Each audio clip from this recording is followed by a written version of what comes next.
33% మహిళా రిజర్వేషన్ బిల్లును పార్లమెంట్లో కాంగ్రెస్ కూటమి పక్షాలు వీగిపోయేలా చేసినందుకు నిరసనగా పార్లమెంట్ సభ్యురాలు దగ్గుపాటి పురంధేశ్వరి ఆధ్వర్యంలో ఎన్డీఏ కూటమి పక్షాలైన టీడీపీ, జనసేన, భారతీయ జనతా పార్టీ మహిళలు పాదయాత్ర నిర్వహించారు.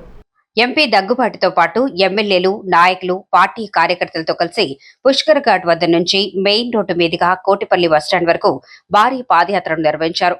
పురంధరేశ్వరి మాట్లాడుతూ ఈ బిల్లు వీగిపోవటం వల్ల మహిళలకు జరిగే నష్టాన్ని, చట్టసభల్లో ప్రవేశానికి వారు కోల్పోయే అవకాశాలను వివరించారు. రాజమండ్రి అర్బన్ ఎమ్మెల్యే ఆదిరెడ్డి వాసు మాట్లాడుతూ ఈ బిల్లు పార్లమెంట్లో పాస్ అవ్వటానికి కావాల్సిన సహాయ సహకారాలను ముఖ్యమంత్రి నారా చంద్రబాబు నాయుడు ద్వారా ఎన్డీఏ మిత్రపక్షమైన భారతీయ జనతా పార్టీకి తమ మద్దతు తప్పకుండా అందించేలా చూస్తామని చెప్పటం జరిగిందన్నారు. ఎమ్మెల్సీ సోము వీర్రాజు మాట్లాడుతూ 33% మహిళా రిజర్వేషన్ సాధించుకోవటానికి మహిళలు మరింతగా ఉద్యమించి తమ హక్కులను సాధించుకోవాలని పిలుపునిచ్చారు. బీజేపీ జిల్లా అధ్యక్షుడు పిక్కి నాగేంద్ర, టీడీపీ, జనసేన మహిళా నాయకులు పెద్ద ఎత్తున పాల్గొన్నారు.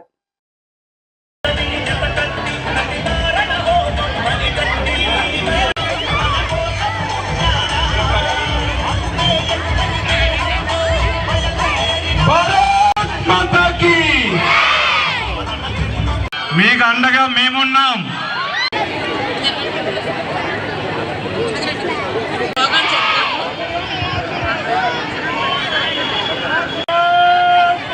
ఇప్పుడు మనం కొన్ని స్లోగన్స్ చెప్తే ఈ ఇక్కడ జెండాలు ఉన్నాయి. దయచేసి జెండాలు లేని వాళ్ళందరూ 2 సార్లు చెప్పాలి. ఓకేనా? నారీ శక్తి. మన అందరి ప్రీతమ పార్లమెంట్ సభ్యురాలు శ్రీమతి దగ్గుబాటి పురంధరేశ్వరి గారు మన మధ్యకు వచ్చేస్తున్నారు. అందరూ స్వాగతం. వెల్కమ్ టు దగ్గుబాటి పురంధరేశ్వరి గారు.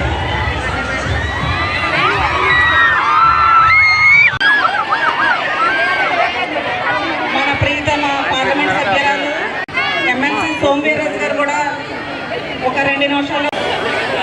రాజమహేంద్రవరం పుష్కర్ ఘాట్ దగ్గర నుండి మహిళా లోకం ఇవాళ సమాయత్తమయ్యి పాదయాత్ర నిర్వహిస్తున్నారు, నిరసన పాదయాత్ర. ఇది ఎందుకంటే ఏదైతే 33% రిజర్వేషన్లు అతి త్వరలో రాబోతుంది, చట్టసభల్లో మహిళల యొక్క ప్రాతినిధ్యం పెరగబోతుంది అని మహిళలందరూ ఆశించినటువంటి సందర్భంలో ఈ మహిళా బిల్లు పాస్ అవుతుంది. ఒక చారిత్రాత్మకమైనటువంటి ఘట్టం అక్కడ పార్లమెంట్లో ఆవిష్కృతం అవుతుంది అని చెప్పి అందరూ భావించినటువంటి తరుణంలో కాంగ్రెస్ పార్టీ నాయకత్వంలో ఉన్నటువంటి ఇండి కూటమి ఒక రకంగా కుట్ర అని కూడా అనొచ్చు. ఆ బిల్లు వీగిపోయే విధంగా వారు వ్యవహరించినటువంటి తీరు మహిళా లోకమంతా కూడా చూసింది. 33% రిజర్వేషన్ రాకుండా ఉండటానికి ఏదో ఒక టెక్నికల్ ఇష్యూని లేపి మొట్టమొదటగా 2026 సెన్సస్ ప్రకారం అయితే దక్షిణ భారతదేశంలో ఉన్నటువంటి పార్లమెంట్ సీట్లు తగ్గిపోతాయని, కానీ అమిత్ షా గారు ఖచ్చితంగా చెప్పారు అవేమీ తగ్గవు, ఇప్పుడున్న సీట్లకి 50% జతపరుస్తామని చెప్పి వారు చెప్పారంటే మనకి 25 సీట్లు ఉంటే అవి 38 అయ్యేటువంటి అవకాశం ఉంటుంది.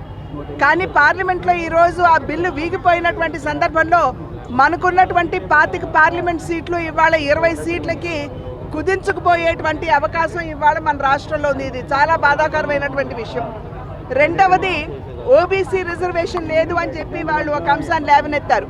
ఇవాళ ఇండి కూటమిని ఆలోచించుకోమని చెప్పి గుండెల మీద చేయి వేసుకుని ఒక్కసారి అంతర్మథనం చేసుకోమని చెప్పి చేస్తున్నటువంటి అభ్యర్థన.